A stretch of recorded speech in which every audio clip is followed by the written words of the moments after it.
हाँ जी, तो देखो आज अपन एक बहुत इंपॉर्टेंट टॉपिक करने जा रहे हैं और वो है मिनिमम अल्टरनेट टैक्स जिसको अपन शॉर्ट में क्या बोलते हैं मैट बोलते हैं।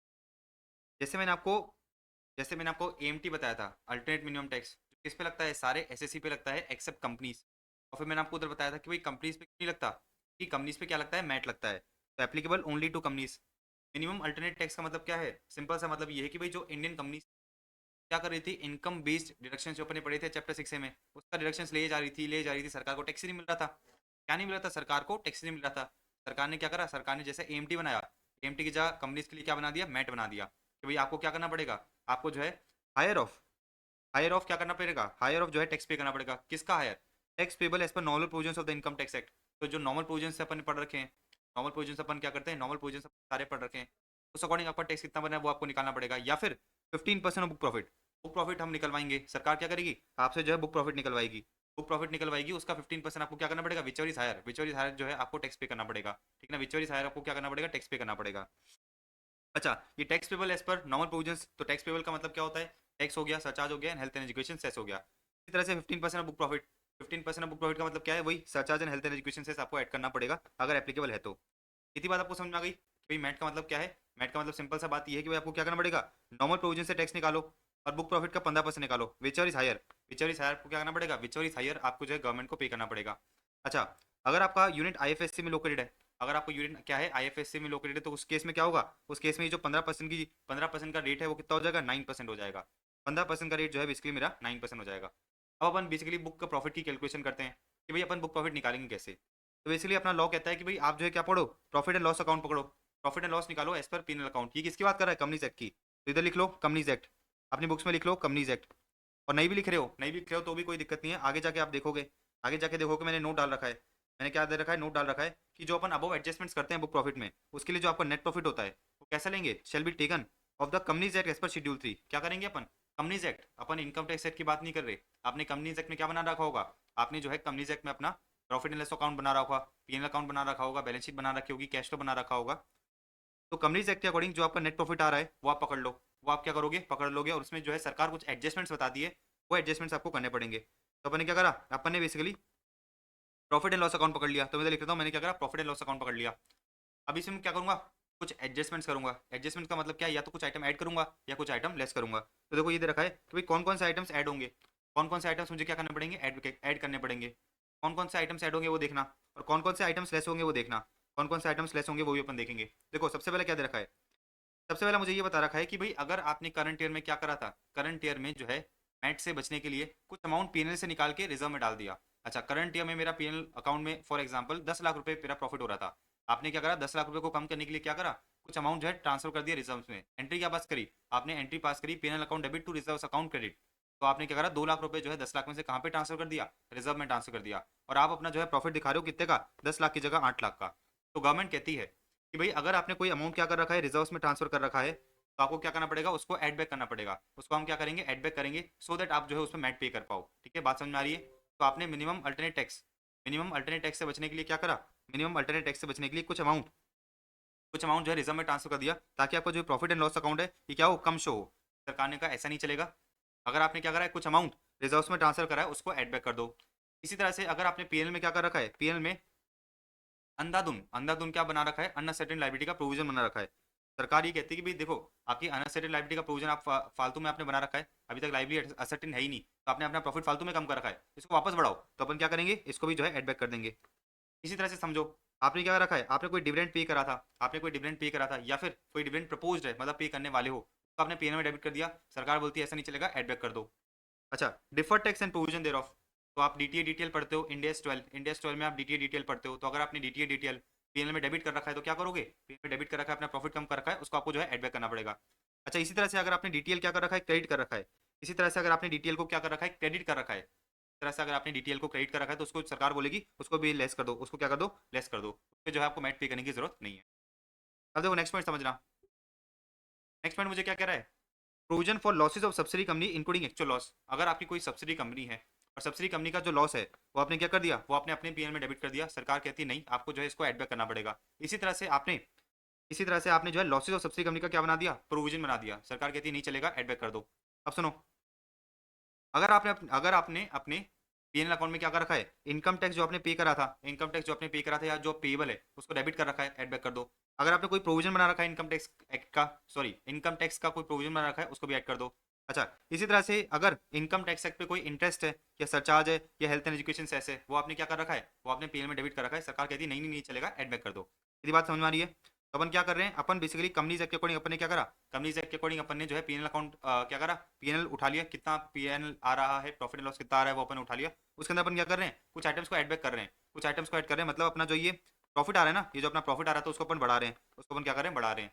इतनी बात समझ में आई। अब से देखो क्या दे रखा है, provision for diminishing in the value of asset, ये वाला पॉइंट समझ में आ गया ना, ये इंपॉर्टेंट पॉइंट है। तो बेसिकली इनकम टैक्स उसका प्रोविजन, इसी तरह से इनकम टैक्स में कोई भी आपने इंटरेस्ट पे कराए, सरचार्ज हेल्थ एंड एजुकेशन से, ये भी क्या हो जाएगा, ये भी आपको जो है एडबैक करना पड़ जाएगा। ठीक है, आगे बढ़ते हैं, देखो क्या दे रखा है, expenditure related to income refer to in 115 BBF. तो 115 बीबीएफ आपने मेरे साथ पीजीपी में पढ़ा था कि भाई स्पेशल रेट से टैक्सेबल होती है, कितने रेट टैक्सेबल होती है, 10% में टैक्सेबल होती है। तो बेसिकली अगर आपने क्या कर रखा है, अगर आपने जो है करंट ईयर में जो आपका प्रॉफिट है, करंट ईयर में जो आपका प्रॉफिट है उसमें क्या हो रखा है, 115 बीबीएफ की इनकम ऐड हो रखी है, तो उस पर सरकार आपसे मैट नहीं लेती। इसका मतलब ये है कि उसको मुझे क्या करना पड़ेगा, लेस करना पड़ेगा। तो आगे जाके देखोगे लेस आइटम्स में क्या दे रखा है, लेस आइटम्स में अगर आप नीचे देखोगे तो मुझे बता रखा है income by way of royalty taxable under 115 BBF.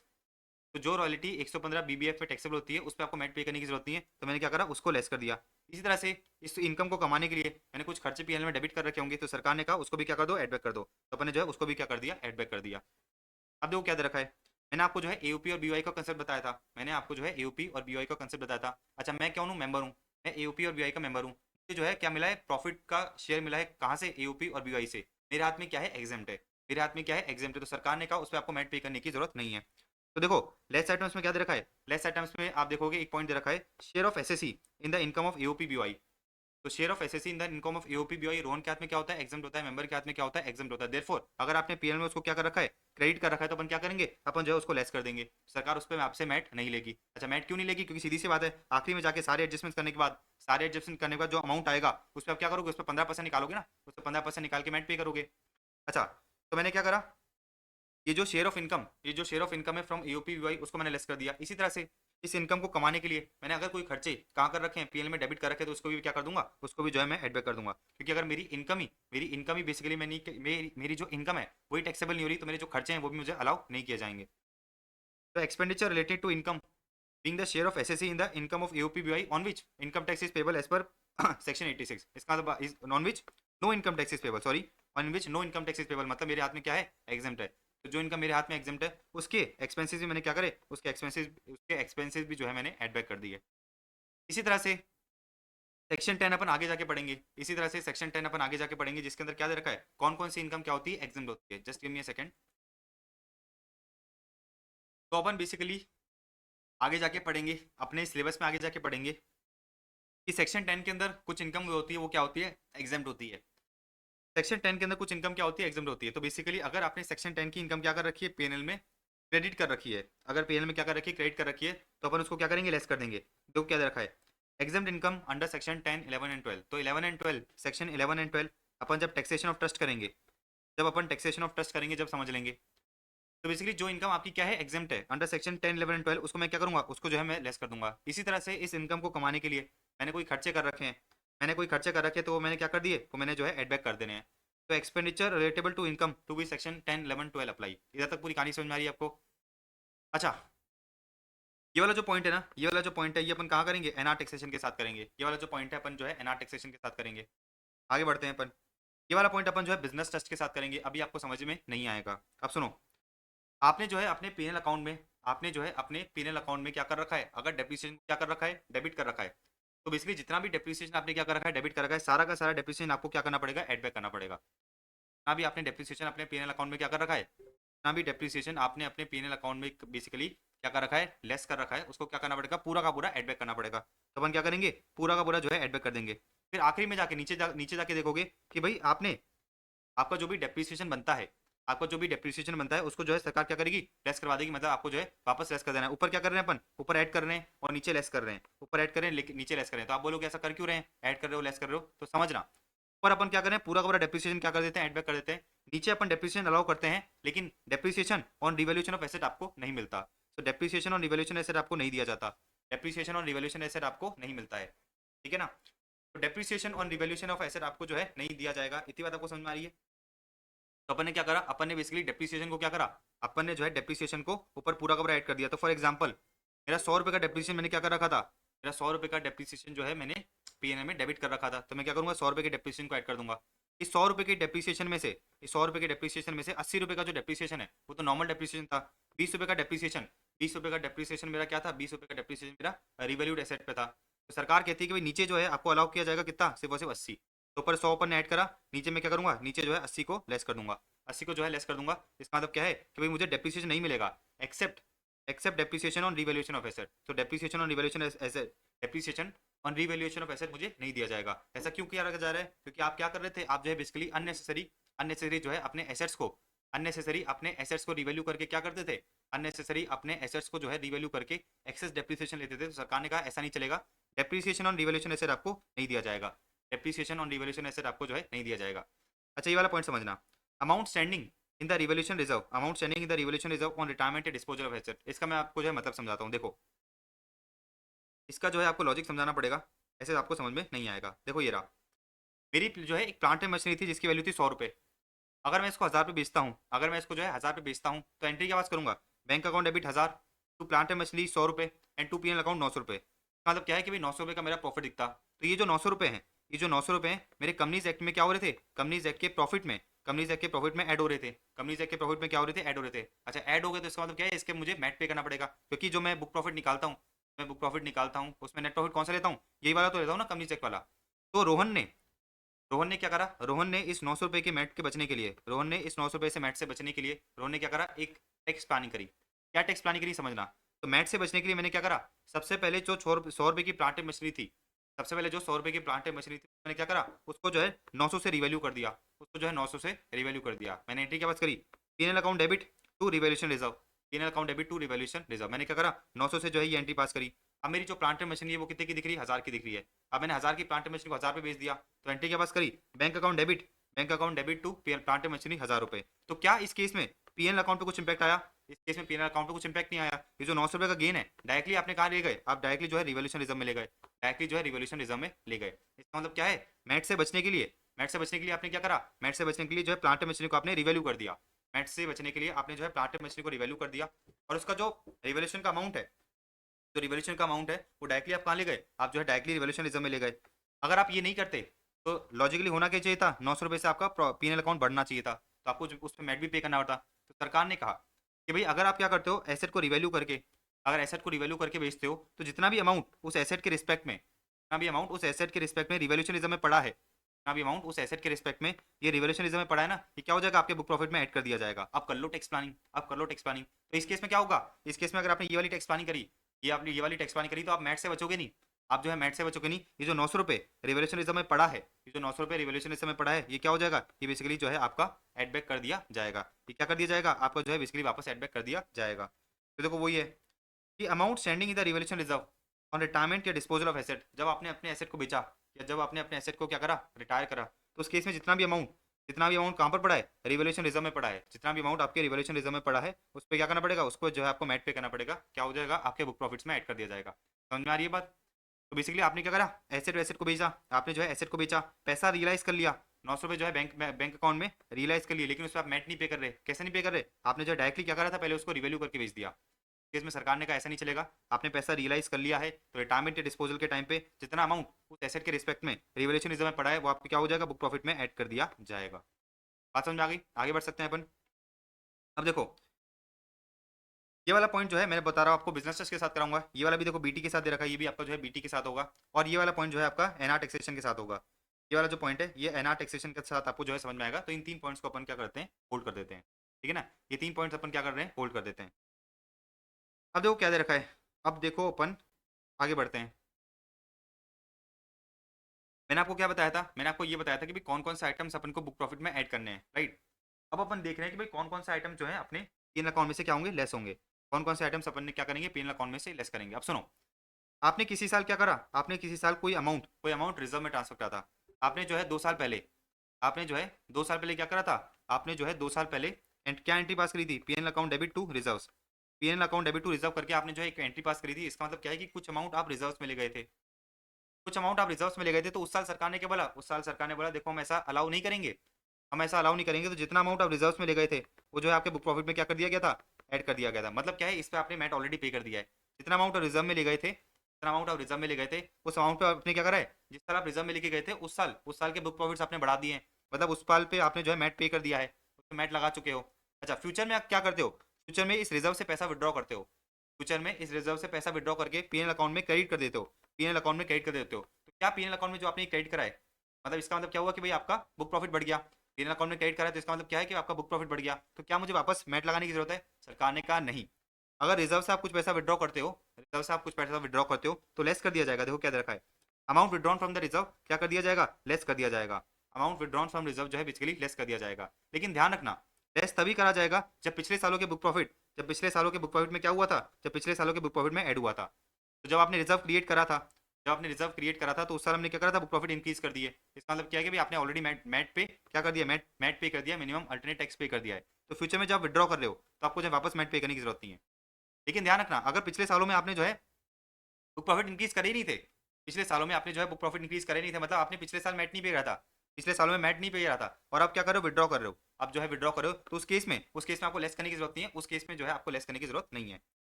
तो amount withdrawn shall not be reduced from the book profit, आपको लेस करने की जरूरत नहीं है। कब, जब book profit of the year, ये बोल रहा है कि भाई अमाउंट आपको जो है लेस करने की जरूरत नहीं है, आपको जो है अमाउंट लेस करने की जरूरत नहीं है अगर जिस साल में आपने रिजर्व क्रिएट करा था उस साल में बेसिकली आपके बुक प्रॉफिट ऐड नहीं हुए थे।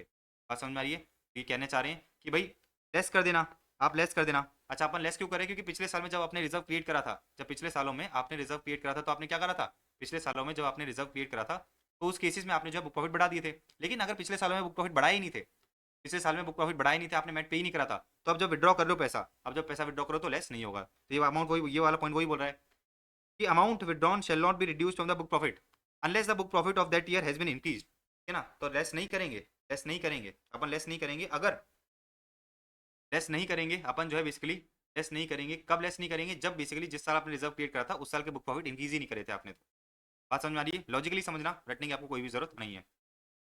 अब देखो ये वाला पॉइंट मैं आपको जो समझाता हूँ, ये वाला पॉइंट जो है मैं आपको समझाता हूँ, उससे पहले एक एग्जांपल समझना। ये वाला पॉइंट्स को समझने के लिए आपको जो है एक एग्जांपल समझना पड़ेगा। देखो आपको जो एग्जांपल समझाते हैं। मेरा ये क्या है, पीएनएल अकाउंट है, मेरा क्या है, पीएनएल अकाउंट है। पीएनएल अकाउंट में मैंने क्या कर रखा है, 1000 रुपये का डेप्रिसिएशन डेबिट कर रखा है। मुझे पता है कि भाई इसमें जो है 1000 रुपये में से 900 रुपये का जो डेप्रिसिएशन है वो क्या है, रिवैल्यूएशन एसेट पे है। रिवैल्यूड एसेट पे क्या है, रिवैल्यूड एसेट पे जो है मैंने डेप्रिसिएशन क्लेम कर रखा है। बात समझ में आ रही है, पीएनएल अकाउंट में मैंने 1000 रुपये का डेप्रिसिएशन डेबिट कर रखा है। मुझे पता है कि भाई 1000 में से 900 रुपये का डेप्रिसिएशन रिवैल्यूएशन एसेट पे है। 900 रुपये का डेप्रिसिएशन क्या है, रिवैल्यूएशन ऑफ एसेट पे है। अब समझना, मैंने आपको क्या बताया था कि इस 1000 रुपये के डेप्रिसिएशन का क्या करोगे, अब बताओ। 1000 रुपये का डेप्रिसिएशन जो है क्या करेंगे अपन, एड बैक कर देंगे। तो इधर मैं क्या करूँगा, 1000 रुपये के डेप्रिसिएशन को पूरा पूरा ऐड कर दूंगा क्योंकि मैंने पीएल में डेबिट कर रखा है। नीचे देखोगे, नीचे मैंने आपको एक चीज़ समझाई थी, अच्छा इधर नहीं, 1000 रुपये का डेप्रिसिएशन आपने क्या करा, 1000 रुपये का डेप्रिसिएशन पूरा का पूरा एड बैक कर दिया। फिर नीचे मैंने आपको बताया था कि भाई अपन क्या करते हैं, अपन जो है डेप्रिसिएशन को लेस करते हैं, अपन जो है क्या करते हैं, डेप्रिसिएशन को लेस करते हैं, except depreciation on revaluation of asset. इसका मतलब क्या है कि भाई 100 रुपये मुझे लेस करना पड़ेगा। 100 रुपये मैं क्या करूँगा, लेस करूँगा, 100 रुपये जो है मैं लेस करूँगा। अब समझना, आपने जो है अकाउंट्स में एक चीज़ पढ़ रखी होगी, आपने जो है अकाउंट्स में एक चीज़ पढ़ रखी होगी कि भाई अगर करंट ईयर में आप क्या करते हो, कोई एसेट को रिवैल्यू करते हो और कोई एसेट को रिवैल्यू करने पे उस पर डेप्रिसिएशन क्लेम करते हो तो आपके पास एक ऑप्शन है, आपके पास एक ऑप्शन है कि भाई ये जो रिवैल्यूड एसेट पे, ये जो रिवैल्यूड एसेट पे क्या आ रहा है, रिवैल्यूड एसेट पे जो है डेप्रिसिएशन आ रहा है, ये डेप्रिसिएशन अमाउंट आप क्या कर सकते हो, रिवैल्यूएशन रिजर्व से ट्रांसफर करके कहाँ ले जा सकते हो, पीएनएल में ले जा सकते हो। मैंने आपको क्या बताया कि अकाउंट्स में आपने जो है एक चीज़ पढ़ रखी होगी और वो मुझे चीज़ ये बताती है कि भाई अगर करंट ईयर में आपने कोई एसेट को रिवैल्यू करा है और रिवैल्यू करने पे एक्सेस डेप्रिसिएशन जो है पीएल में डेबिट हो रहा है, जैसे इस केस में 900 रुपये पीएल में डेबिट हो रहा है ना, 900 रुपये पीएल में डेबिट हो रहा है, तो आपके पास एक ऑप्शन है कि आप क्या कर सकते हो, रिवैल्यूएशन रिजर्व से पैसा निकाल के पीएल में क्रेडिट कर सकते हो। रिवैल्यूएशन रिजर्व से पैसा निकाल के क्या कर सकते हो, पीएल में क्रेडिट कर सकते हो। ठीक है ना, इतनी बात आपको समझ आ रही है। तो आपने क्या करा, यही चीज़ करी, आपने जो है 1000 रुपये का डेप्रिसिएशन लिया, 1000 में से 900 रुपये का डेप्रिसिएशन क्या है, 900 रुपये का डेप्रिसिएशन रिवैल्यूड एसेट पे है, रिवैल्यूड एसेट पे डेप्रिसिएशन है। तो आपने क्या करा, 900 रुपये जो है रिवैल्यूएशन रिजर्व से क्या करे, 900 रुपये जो है रिवैल्यूएशन रिजर्व से क्या कर दिए, रिवैल्यूएशन रिजर्व से ट्रांसफर कर दिए। 900 रुपये रिवैल्यूएशन रिजर्व से ट्रांसफर करके कहाँ क्रेडिट कर दिए, पीएल में क्रेडिट कर दिए। अपन ने बुक प्रॉफिट ये वाला उठाया होगा, बुक प्रॉफिट की कैलकुलेशन के लिए अपन ने नेट प्रॉफिट ये उठाया होगा। इसके अंदर क्या था, इसके अंदर ये 900 रुपये डेबिट हो रहे थे, ये इधर 900 रुपये क्या हो रहे हैं, क्रेडिट हो रहे हैं। तो अपन ने क्या करा, 1000 रुपये को डेबिट करा, सॉरी 1000 रुपये को ऐड करा, 1000 रुपये को ऐड करा और 100 रुपये को लेस करा। अपन यही करा था ना बुक प्रॉफिट निकालते समय, 1000 रुपये को ऐड करा, 100 रुपये को लेस करा। इसका मतलब क्या है, इसका मतलब ये कि भाई मैंने अल्टीमेटली 900 रुपये क्या करे हैं, 900 रुपये ऐड करे हैं, ठीक है ना। तो ये जो 900 रुपये एक्सेस डेप्रीसिएशन, एक्सेस डेप्रीसिएशन जो मैंने क्या कर रखा था पीएनएल में, एक्सेस डेप्रीसिएशन जो मैंने पीएनएल में क्या कर रखा था, डेबिट कर रखा था, उसको मैंने क्या करा, उसको जो है बेसिकली मैंने लेस कर दिया, सॉरी ऐड कर दिया, ठीक है ना। तो जो एक्सेस डेप्रीसिएशन मैंने पीएनएल में ले रखा था उसको मैंने क्या कर दिया, पीएनएल में ऐड कर दिया। मतलब मैंने डेबिट कर रखा था, इतने से अपना प्रॉफिट कम कर रखा था, तो मैंने क्या करा, बुक प्रॉफिट उतने से बढ़ा दिए। तो बेसिकली अगर मैंने क्या करा है, अगर मैंने डेप्रिसिएशन का इंपैक्ट दे दिया, तो जो मैंने ये रिवोल्यूशन रिजर्व क्रिएट करा था इसका भी तो इंपैक्ट दूंगा ना। इसकी वजह से क्या हो रहा था, इसकी वजह से मेरे जो बुक प्रॉफिट है, मेरे जो बुक प्रॉफिट है वो 900 रुपये से बढ़ के आ रहे थे, वो 900 रुपये से बढ़ के आ रहे थे। तो ये जो 900 रुपये, ये जो 900 रुपये इसको मैं क्या करूंगा, बुक प्रॉफिट में से लेस कर दूंगा। तो देखो वो दे रखा है,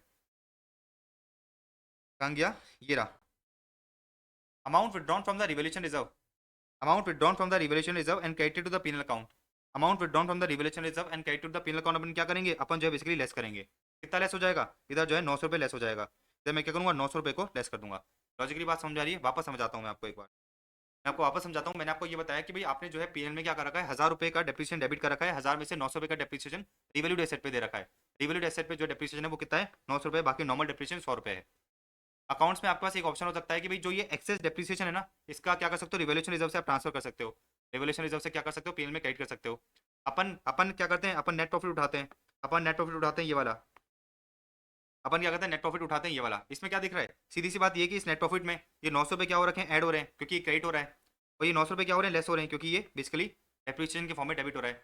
अपन ने क्या करा, अपन ने बेसिकली 1000 रुपये को, अपन ने बेसिकली 1000 रुपये ऐड करे थे, 1000 रुपये ऐड करे थे और 100 रुपये लेस कर दिए थे, 1000 रुपये ऐड करके 100 रुपये लेस करे थे ना, देखो ये रहा, 1000 रुपये मैंने ऐड करे और 100 रुपये क्या करे, लेस करे, 100 रुपये लेस करे। इसका मतलब ये है कि भाई अल्टीमेटली मैंने बुक प्रॉफिट में चेंज कितना करा, अल्टीमेटली मैंने बुक प्रॉफिट में जो है 900 रुपये क्या करे, ऐड कर दिए। अल्टीमेटली जो है 900 रुपये मैंने ऐड कर दिए। 900 रुपये कौन से वाले हैं, ये जो एक्सेस डेप्रिसिएशन मैंने ले रखा था ना इस नेट प्रॉफिट में, ये एक्सेस डेप्रिसिएशन क्या हो रखा है, एक्सेस डेप्रिसिएशन लेस हो रखा है 900 रुपये का, तो उसको मैंने क्या करा, ऐड बैक कर दिया बुक प्रॉफिट में। इसी तरह से ये जो नेट प्रॉफिट है इसमें क्या हो रखा है, ये 900 रुपये जो है क्या हो रखे हैं, ऐड हो रखे हैं, तो मैं क्या करूंगा, इसको लेस कर दूंगा, इसको क्या कर दूंगा, लेस कर दूंगा, ताकि रिवोल्यूशन का इंपैक्ट क्या हो जाए, नलीफाई हो जाए, रिवोल्यूशन का इंपैक्ट क्या हो जाए, नलीफाई हो जाए। तो मैंने क्या करा, देखो लेस करा, लेस करा क्या, लेस करा amount withdrawn from the revolution reserve and credited to the penal account, amount withdrawn from the revolution reserve and credited to the penal account मैंने जो है लेस करा। अब एक ट्विस्ट समझाता हूँ, अब जो है मैं आपको एक ट्विस्ट समझाता हूँ।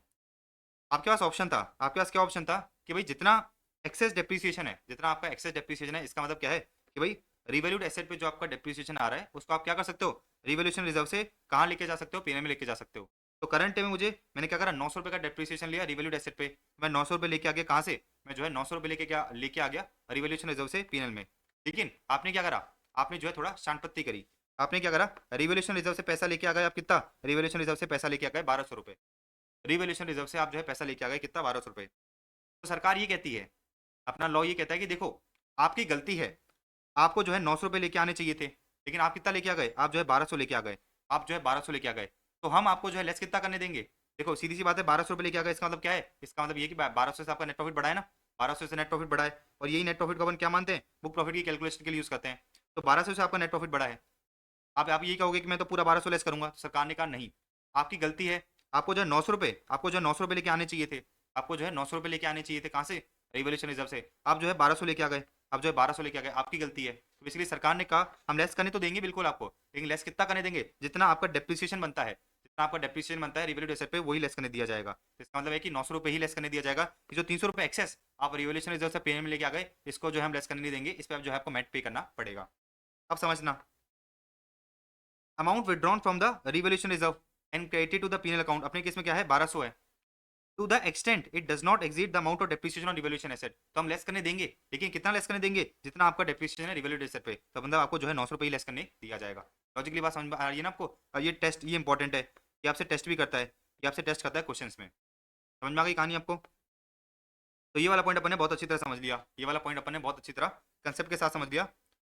तो ध्यान रखना, इन चीज़ को रट के मत जाना, इन चीज़ को रट के मत जाना, अदरवाइज एग्जाम में जाके भूल जाओगे। कंसेप्चुअली जैसा मैं बता रहा हूँ समझ लिया तो कोई दिक्कत आएगी नहीं। आपको बस इतना समझना है कि भाई मैंने अकाउंटिंग पॉलिसी क्या होती है, आपका जो डेप्रिसिएशन और रिवैल्यूड एसेट क्या होता है, आप उतना का उतना अमाउंट जो है क्या कर सकते हो, उतना का उतना अमाउंट आप पीएनएल में लेके आ सकते हो। अगर आप उससे ज़्यादा लेके आ गए तो आपको जो है उतना ही लेस करने देंगे जितना आपका डेप्रिसिएशन का अमाउंट है, एक्सेस लेस करने नहीं देंगे, एक्सेस पे जो है आपको मैट पे करना पड़ जाएगा, एक्सेस पे जो है आपको मैट पे करना पड़ जाएगा। ओके। अच्छा, ये तीनों चीजें जो है अपन कहाँ के साथ करेंगे, एनआर टैक्सेशन के साथ और बिजनेस टैक्स के साथ करेंगे, ठीक है ना। अब सुनो नेक्स्ट पॉइंट क्या दे रखा है, अपन क्या पढ़ रहे हैं, अपन लेस आइटम्स पढ़ रहे हैं, अपन जो है लेस आइटम्स पढ़ रहे हैं। आपका जो कंपनी एक्ट के अकॉर्डिंग क्या आ रहा है, ब्रॉड फॉरवर्ड लॉस आ रहा है, या फिर कंपनी एक्ट के अकॉर्डिंग क्या आ रहा है, अनऑब्जर्व डेप्रिसिएशन आ रहा है। कंपनी एक्ट की बात कर रहे हैं, इनकम टैक्स एक्ट की बात नहीं कर रहे। बेसिकली हम लेस करने देंगे आपको क्या, हम आपको लेस करने देंगे lower of brought forward loss as per books या फिर unabsorbed depreciation as per books, whichever is lower. जो भी आपका लॉस है या अनऑब्जर्व डेप्रिसिएशन है, विच एवर इज लोअर, आपको जो है लेस करने दे दिया जाएगा। और ये अपन ब्रॉड फॉरवर्ड लॉस और अनऑब्जर्व डेप्रिसिएशन बुक्स की बात कर रहे हैं, किसकी बात कर रहे हैं, बुक्स की बात कर रहे हैं, इनकम टैक्स एक्ट की बात नहीं कर रहे। बुक्स का मतलब क्या है, कंपनी एक्ट के अकॉर्डिंग, कंपनी एक्ट के अकॉर्डिंग। ध्यान रखना, अब इन दोनों अमाउंट में से कोई भी अमाउंट अगर निल है, इन दोनों में अमाउंट में से कोई अमाउंट अगर निल है, तो विचवर इज लोअर क्या होगा, विचवर इज लोअर हो जाएगा निल, तो उस केस में आपको जो डिडक्शन नहीं मिलेगा। तो लोगों ने नीचे वही दे रखा है कि अगर ऊपर वाले दोनों अमाउंट में से कोई अमाउंट निल है, कोई भी अमाउंट क्या है, निल है, तो no deduction will be allowed from the book profit of the relevant year. बात समझ आ गई। तो क्या मिलेगा आपको, लोअर, ध्यान रखना ये लोअर वर्ड है, लोअर ऑफ क्या, brought forward loss as per books, question में दे रखा होगा, कोई टेंशन वाली बात नहीं है, या फिर unabsorbed depreciation as per books. लेकिन ध्यान रखना, अगर आप एक कंपनी हो, अगर आप एक कंपनी हो जो बेसिकली क्या कहाँ पे पहुंच गई है, इंसॉल्वेंसी रेजोल्यूशन के पास पहुंच चुकी है, मतलब क्या मतलब है, इसका मतलब ये कि भाई आप जो है कंपनी बंद होने वाली हो। तो अगर आप एक कंपनी हो against whom an application for corporate insolvency resolution process has been admitted under IBC. अगर आप एक कंपनी हो, क्या हो, अगर आप एक कंपनी हो जिसके अगेंस्ट एप्लीकेशन फाइल हो चुकी है for corporate insolvency resolution process, या फिर अगर आप एक कंपनी हो जिसके अगेंस्ट सेंट्रल गवर्नमेंट ने क्या करा है, सेंट्रल गवर्नमेंट ने कंपनी के बोर्ड ऑफ डायरेक्टर्स को सस्पेंड कर दिया है और न्यू डायरेक्टर्स अपॉइंट कर दिए हैं। तो आपने क्या करा था, आपने जो है कोई धांधली करी थी, आपने कंपनी में क्या करी थी, कोई धांधली करी थी। सेंट्रल गवर्नमेंट के ऑर्डर पे, सेंट्रल गवर्नमेंट के ऑर्डर पे क्या हुआ, सेंट्रल गवर्नमेंट के ऑर्डर पे जो ट्रिब्यूनल है, सेंट्रल गवर्नमेंट के ऑर्डर पे जो ट्रिब्यूनल है उसने क्या करा, उसने जो है कंपनी के बोर्ड ऑफ डायरेक्टर्स को सस्पेंड कर दिया और न्यू डायरेक्टर्स अपॉइंट कर दिए। तो अगर आप एक कंपनी हो, या फिर इस कंपनी की सब्सिडी हो, या फिर इस सब्सिडी की सब्सिडी हो, जहाँ पर ट्रिब्यूनल ने on the application move by the central government ने क्या करा है, बोर्ड ऑफ डायरेक्टर्स को सस्पेंड करा है और उसकी जगह क्या कर दिया, न्यू डायरेक्टर्स अपॉइंट कर दिए हैं। तो अगर आपका केस इन दोनों में कहीं पे भी फॉल करता है, तो उस केस में क्या होगा, लोअर ऑफ की जगह क्या हो जाएगा, टोटल टोटल अमाउंट जो है आपको अलाउ कर दिया जाएगा। तो aggregate amount of unabsorbed depreciation and brought forward loss as per books of accounts आपको जो है अलाउ कर दिया जाएगा, अगर आपका केस इन दोनों में से कहीं पे भी फॉल कर रहा है। तो जनरली क्या होता है, लोअर ऑफ होता है, लेकिन अगर आपका केस इन दोनों में कहीं पे भी फॉल कर रहा है तो क्या हो जाएगा, एग्रीगेट अमाउंट, मतलब दोनों का टोटल, लोअर भूल जाना, दोनों का टोटल आपको जो है अलाउ कर दिया जाएगा। इतनी बात आपको समझ में आ गई, आगे बढ़ सकते हैं अपन। ओके, अब अपन आगे बढ़ते हैं, अब जो है अपन आगे बढ़ते हैं। देखो, आप एक सिक इंडस्ट्रियल कंपनी हो, सिक इंडस्ट्रियल कंपनी का मतलब क्या है कि भाई जिसके बहुत सारे लॉसेस हो चुके हैं, क्या हो चुके हैं, बहुत सारे लॉसेस हो चुके हैं, क्या हो चुके हैं, बहुत सारे लॉसेस हो चुके हैं। तो सिक इंडस्ट्रियल कंपनी का मतलब क्या है कि जिसके अक्यूमुलेटेड लॉसेस क्या हो गए हैं, नेटवर्थ से ज़्यादा हो गए हैं। तो जिसके अक्यूमुलेटेड लॉसेस जो है उसकी नेटवर्थ से ज़्यादा हो गए हैं। तो अगर आप एक सिक इंडस्ट्रियल कंपनी हो, मतलब जिसका अक्यूमुलेटेड लॉसेस नेटवर्थ से ज़्यादा हो चुके हैं, मतलब आपके पास कैश फ्लो ही नहीं है, आप जो है कंपनी बंद होने वाले हो, आपके पास कैश वैश ही नहीं है, तो आप क्या हो, सिक हो। सिक इंडस्ट्रियल कंपनी का मतलब क्या है कि भाई आप अपना बिजनेस ढंग से नहीं कर पा रहे हो क्योंकि आपके जो लॉसेज हैं बहुत ज़्यादा हो चुके हैं, इसका मतलब आपके पास वर्किंग कैपिटल ही नहीं है। इसमें सरकार ने कहा कि अगर आप एक सिक इंडस्ट्रियल कंपनी हो तो हम आपसे मैट नहीं लेंगे। तो सिक इंडस्ट्रियल कंपनी का जो भी प्रॉफिट है वो क्या करेंगे, हम लेस कर देंगे। सिक इंडस्ट्रियल कंपनी का प्रॉफिट है वो लेस कर देंगे, उस पर जो है मैट नहीं लिया जाएगा। तो profit of sick industrial company का प्रॉफिट हम क्या करेंगे, लेस कर देंगे। कब से कब तक, जिस साल आप सिक कंपनी बन गए, जिस साल आप क्या बन गए, सिक कंपनी बन गए, मतलब जिस साल आपके अक्यूमुलेटेड लॉसेज जो है नेटवर्थ से ज़्यादा हो गए, उस साल से लेके बेसिकली जिस साल आपका नेटवर्थ या तो बराबर हो जाए या फिर एग्जिट कर जाए किसके, अक्यूमुलेटेड लॉसेस के, उधर तक हम आपसे जो है बेसिकली क्या नहीं लेंगे, उधर तक हम आपसे जो है बेसिकली मैट नहीं लेंगे। तो इस पीरियड का, तो ये जो भी पीरियड है जिस साल आप जो है सिक बन गए से लेके जिस साल आपका नेटवर्थ जो है ज़्यादा हो जाए या फिर बराबर हो जाए अक्यूमुलेटेड प्रोसेस के, उस साल तक हम आपसे जो है मैट नहीं लेंगे। तो बेसिकली इस दौरान में जो भी आपका प्रॉफिट हुआ है वो आप क्या कर सकते हो, लेस कर सकते हो। तो profit of sick industrial company from the previous year in which the company has become sick and ending with the previous year in which the entire net worth is greater than or equals to the accumulated losses। बात समझ में आ गई आपको, very easy.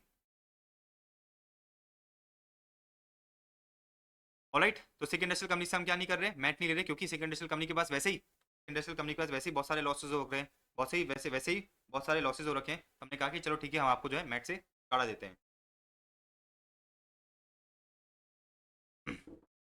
अच्छा, मैं आपको जो पॉइंट बोल रहा था जो एनआर टैक्सेशन के साथ कराऊंगा, मैं आपको इधर ही करा देता हूँ एक बार। चलो मैं आपको इधर ही करा देता हूँ एक बार।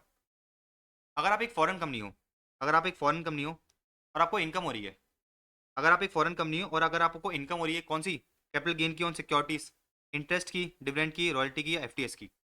तो अगर आप एक फॉरेन कंपनी हो और अगर आपको ये वाली इनकम हो रही है, ये वाली क्या हो रही है, इनकम हो रही है, और इन वाली इनकम पे अगर आपका टैक्स रेट 15% से कम है, नेट की रेट क्या है, मिनिमम अल्टरनेट टैक्स की रेट क्या है, 15% है।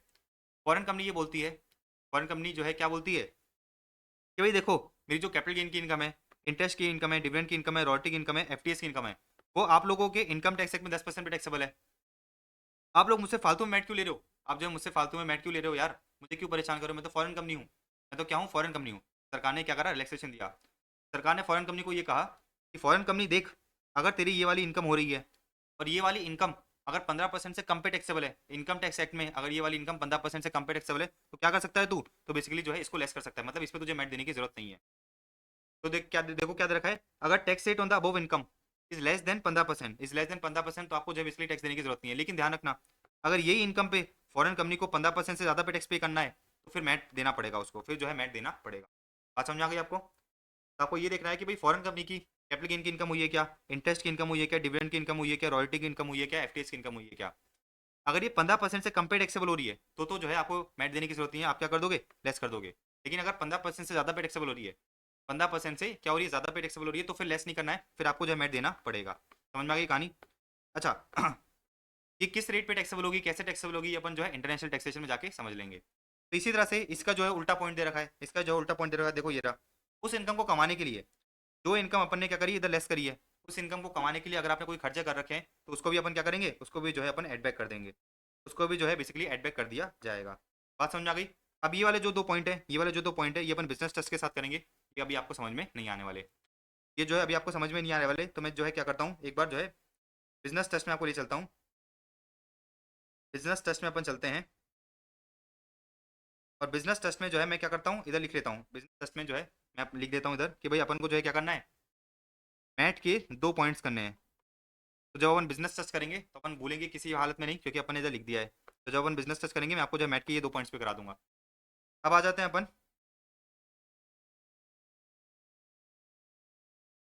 115 GB,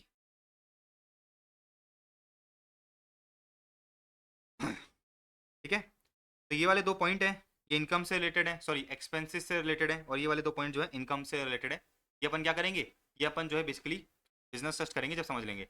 अपन ने इधर तक सारे एडजस्टमेंट कर दिए, तो ये अपना जो है बुक प्रॉफिट निकल के आ गया, ठीक है ना। तो आपने क्या करा, आपने जो है प्रॉफिट एंड लॉस अकाउंट उठाया, प्रॉफिट एंड लॉस अकाउंट में से क्या उठाया, प्रॉफिट उठाया एज पर कंपनीज एक्ट, उसके अंदर ये वाले आइटम्स ऐड कर दिए, ये वाले सारे आइटम्स ऐड कर दिए, ये वाले सारे आइटम्स क्या कर दिए आपने, लेस कर दिए, ये वाले आपने सारे आइटम्स लेस कर दिए। इन सबको एड लेस करने के बाद आपका क्या निकल के आ जाएगा, आपको जब बुक प्रॉफिट निकल के आ जाएगा, इस बुक प्रॉफिट का क्या करोगे, इस बुक प्रॉफिट का 15% निकालोगे, इस बुक प्रॉफिट का क्या करोगे, देखो ये रहा, इस बुक प्रॉफिट का जो है आपको 15% निकालना है, और टैक्स पेबल इसमें नॉर्मल प्रोविजंस निकालना है, विच एवर इज हायर आपको क्या करना पड़ेगा, विच एवर इज हायर आपको पे करना पड़ेगा। मैंने आपको एक और चीज बताई, 15% बुक प्रॉफिट निकालने के बाद surcharge and health education cess बुक ऐड करना भूलना मत, ऐड करना भूलना। इतनी बात आपको समझ में आ गई। आप सुनो इतना काम करना है, अगर आप पे क्या लगते हैं, एएस लगते हैं, अगर आप पे एएस लगते हैं तो आपको बस इतना सा काम करना है, इधर से लेके इधर तक का, इधर से लेके इधर तक का काम करना है। अगर आप पे क्या लगते हैं, अकाउंटिंग स्टैंडर्ड्स लगते हैं, अगर आप पे जो है इंडेस लगते हैं, अगर आप पे जो है बेसिकली इंडेस लगते हैं, तो आपको थोड़े से एडजस्टमेंट कुछ और करने पड़ेंगे, 3 एडजस्टमेंट्स और करने पड़ेंगे, वो समझना। तो अगर आप पे जो है इंडेस लग रहा है, अगर आप पे इंडेस लग रहा है, then following adjustments is to be made, तो following more adjustments is to be made in the book profit. तो अपने जो बुक प्रॉफिट ऊपर निकाला उतना तो निकालना ही है, उसके अलावा अपने को जो है ये फॉलोइंग एडजस्टमेंट्स और करने पड़ेंगे। अगर आप पे जो है क्या लग रहा है, अगर आप पे जो है बेसिकली इंडेस लग रहे हैं। अब सुनो, आपने जो है इंडेस 109 पढ़ रखा होगा एफआर में, अब इंडेस 109 पढ़ाने बैठूंगा नहीं मैं, ठीक है ना। इंडेस 109 आपने पढ़ रखा होगा एफआर में, तो आपने क्या पढ़ा था, उसमें आपने ये पढ़ा था कि भाई आप क्या करते हो, कुछ अमाउंट्स को ट्रांसफर करते हो ओसीआई के अंदर, कुछ अमाउंट्स को ट्रांसफर करते हो ओसीआई के अंदर, जो कभी भी पीएन में रिक्लासीफाई नहीं होंगे, जो कभी भी पीएनएल में रिक्लासीफाई नहीं किए जाएंगे। सरकार ये कहती है कि यार तुमने तो क्या करा, बुक्स में कुछ ऐसा अमाउंट था, कुछ ऐसा अमाउंट था जिसको आपने ओसीआई में ट्रांसफर कर दिया, उसको आप जिंदगी में कभी भी पीएनएल में लेके नहीं जाओगे, मतलब हमें तो मैट मिलेगा ही नहीं, हमें तो मैट मिलेगा ही नहीं। सरकार ने कहा कि अगर आप पे इंडेस लग रहे हैं, तो जो आपने बुक प्रॉफिट कैलकुलेट करा है, बुक प्रॉफिट कंप्यूटेड अबव, तो जो आपने बुक प्रॉफिट ऊपर कंप्यूट करा है वो ले लेना, वो ले लेना। उसमें जो है कुछ एडजस्टमेंट्स और करने पड़ेंगे। कौन कौन से एडजस्टमेंट्स करने पड़ेंगे, कि जो भी अमाउंट आपने करंट ईयर में, जो भी अमाउंट आपने करंट ईयर में ओसीआई में ट्रांसफर करा है, जो कभी भी पीएल में रिक्लासिफाई नहीं होगा, तो कभी भी पीएल में रिक्लासिफाई नहीं होगा, उन सारे अमाउंट्स को क्या करना, उन सारे अमाउंट्स को एड बैक कर देना, ताकि हम आपसे जो है मैट ले लें। तो मैंने आपको बताया इंड एस 109 जब आप पढ़ोगे तो इंड एस 109 में कुछ अमाउंट्स ऐसे होते हैं जो आप ओसीआई में ट्रांसफर करते हो, जो कभी भी पीएल में रिक्लासिफाई नहीं होते। तो आपको क्या करना पड़ेगा, इनकम टैक्स एक्ट में मैट निकालने के लिए उन सारे अमाउंट्स को एड बैक करना पड़ेगा। अपन ऐसा क्यों कर रहे हैं, क्योंकि ये ऐसे आइटम्स है जो कभी भी पीएल में जाएंगे ही नहीं, कभी भी पीएल में क्रेडिट होंगे ही नहीं, सरकार को मैट ही नहीं मिलेगा। सरकार ने का कोई दिक्कत नहीं है, हम आज ही मैट ले लेते हैं, हम जो है आज ही आपके बुक प्रॉफिट ऐड कर देते हैं, बुक प्रॉफिट में ऐड कर देते हैं, हम जो है आज ही आपसे क्या कर लेंगे, मैट ले लेंगे। लेकिन दो एक्सेप्शन है, दो एक्सेप्शन है, रिवैल्यूएशन रिजर्व या फिर revaluation surplus from the asset as per India 16 and 38।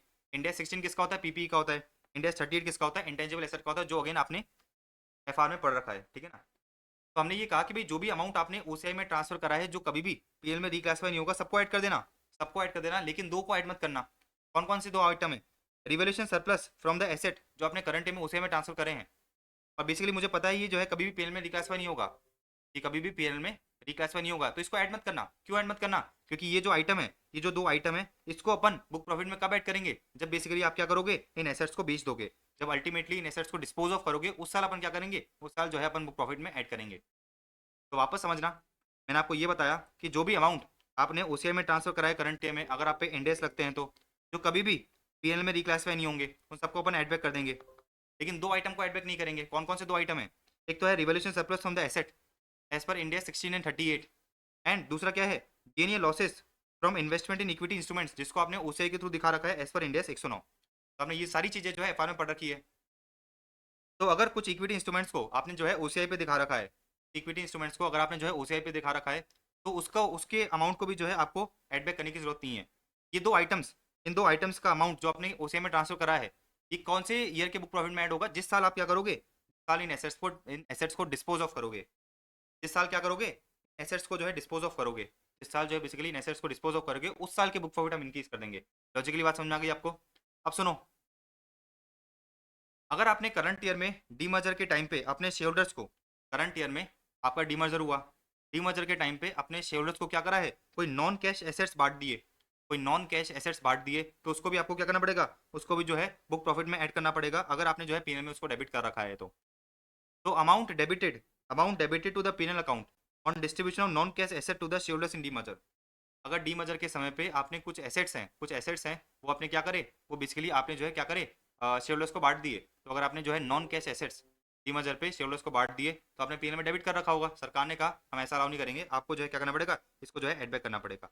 दो आइटम समझ में आए, एक तो ये हो गया, दूसरा ये हो गया। आप तीसरा देखना, आपने ये पढ़ रखा होगा इंडेक्स 101, आपने जो है एफआर में क्या पढ़ा था, आपने जो है एफआर में इंडेक्स 101 पढ़ा था। वो क्या बोलता है, first time adoption of index. जब आप क्या करते हो, फर्स्ट टाइम इंडेक्स को अडॉप्ट करते हो, फर्स्ट टाइम इंडेक्स को अडॉप्ट करते हो, तो आप क्या करते हो, बेसिकली ट्रांजिशन डेट बनाते हो, इंडेक्स बैलेंस शीट बनाते हो। उस दिन पे आप क्या करते हो, उस दिन पे बेसिकली आप जो है सारे आइटम्स को क्या करते हो, एएस से कहाँ पे क्लासीफाई करते हो, इंडेक्स में क्लासीफाई करते हो।